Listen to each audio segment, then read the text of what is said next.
亲爱的朋友们，我的写作节目今天带你进入一个写作现场，讲一个感人的故事，一个癌症患者和他的爱人。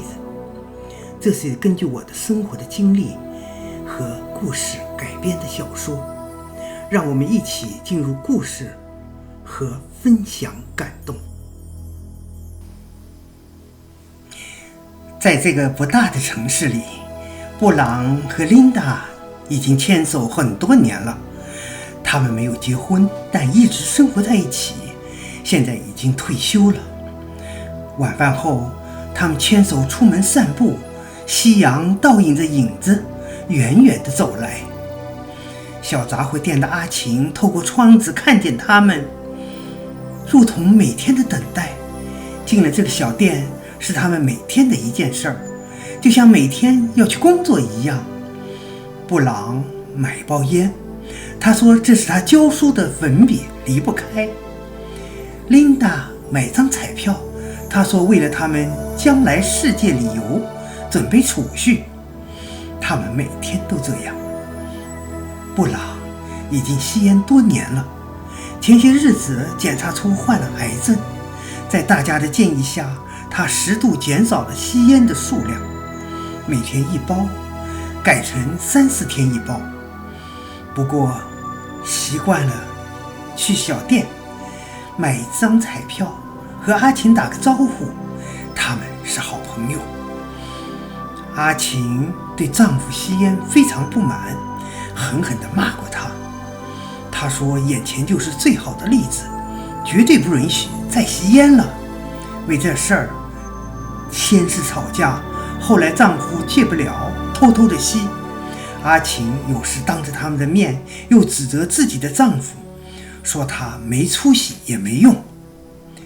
每当这个时候，琳达总是转过脸对着布朗笑，开玩笑地说：哎，你怎么打算彻底戒了吧？布朗看着琳达笑，他不说话，就是笑，笑完了就对着她的嘴亲一下。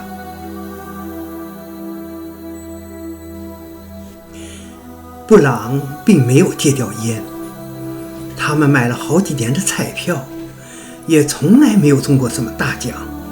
前2天发现不见了布朗的影子，只有琳达独自一人来小杂货店。她买一张彩票，有时也买一包烟。阿晴开始不大好意思询问，后来看琳达脸色不好，还是张口了。琳达说布朗的癌症已经扩散，在医院躺着化疗，暂时不能出门了。阿晴忍不住地说：布朗现在还吸烟吗？琳达轻轻地笑了一下说：他也试图戒掉它，挺困难的，现在的情况很不好。他就更难了，吸的已经很少了。阿晴说：你该好好劝劝他戒掉。琳达说：我们已经谈过了，他也不容易啊。说完又淡淡地笑了一下。阿晴没有再说话。布朗最终还是离开了这个世界。琳达没有搬家，习惯了这里的生活，每天晚上还会到杂货店去看阿晴。她还是像以前那样说话，还买着彩票。不过她改变了买彩票的理由。她说如果有一天中了奖，他家把所有的钱捐给民间禁烟的组织。有一次他买了一包布朗吸的那个牌子的烟。阿晴问：怎么你也吸烟了？琳达说：没有，我准备去墓园看看他，这一辈子他就是离不开烟呐。布朗的去世也触动了阿晴的丈夫，他决定断了烟。周末店里进货很忙，阿晴看丈夫坐在地上喘着大气，主动地问：要不要吸根烟呢？丈夫抬起头对她说：我还能吸烟吗？然后低下了头，阿琴看着他，眼眶也红了。朋友们，这就是我们讲的故事。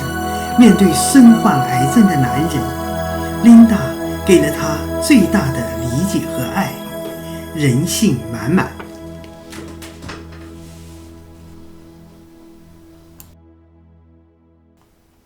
朋友们，让我们共同写作生活中最感动人的故事。希望你喜欢我的节目，下期让我送你更精彩。